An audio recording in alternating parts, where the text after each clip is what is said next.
Méditation du 14 janvier. Dieu nous parle. Lorsque nous prions, nous parlons à Dieu, mais lorsque nous lisons, c'est Dieu qui nous parle. Citation de Saint Augustin. Une étude menée auprès de femmes adultes analphabètes aux Pays-Bas a montré que l'apprentissage de la lecture et de l'écriture a des effets majeurs sur la structure du cerveau. Il avait été démontré antérieurement que l'apprentissage de la lecture modifiait le cortex du cerveau, c'est-à-dire sa zone la plus superficielle, mais cette recherche publiée dans la revue Science Advances le 24 mai 2017 a montré que des zones internes telles que le thalamus et le tronc cérébral subissaient également des modifications lors du processus d'apprentissage de la lecture. Pour mener leurs recherches, ces psycholinguistiques ont travaillé avec des femmes en Inde, un pays où un tiers de la population est analphabète, toutes âgées d'une trentaine d'années. Plusieurs mois plus tard, ils ont utilisé des IRM pour observer les changements qui s'étaient opérés non seulement sur le cortex cérébral, mais aussi dans les structures plus profondes du cerveau, où la réorganisation des nouvelles informations a eu lieu. Nous pensons que les systèmes cérébraux s'améliorent à mesure que les élèves progressent en lecture, explique l'un des neuroscientifiques qui a mené l'étude.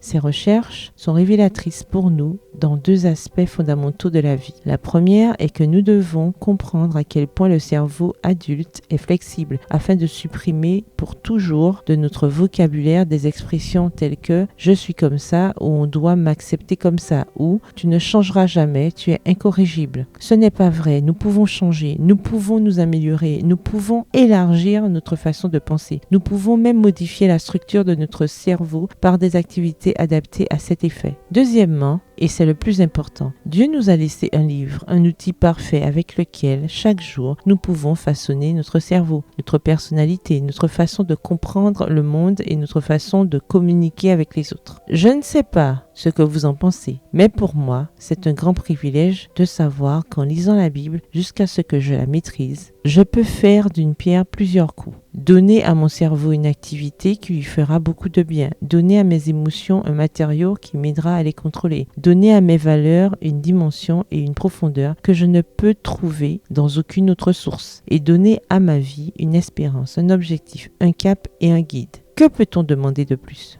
Le verset du jour se trouve dans Hébreux 4, le verset 12, dans la version Parole de vie. La parole de Dieu est vivante, elle est pleine de force. La parole de Dieu entre en nous en profondeur. Elle va jusqu'au fond de notre cœur, jusqu'aux articulations et jusqu'à la moelle. Elle juge les intentions et les pensées du cœur. Bonne journée et que l'Éternel vous bénisse.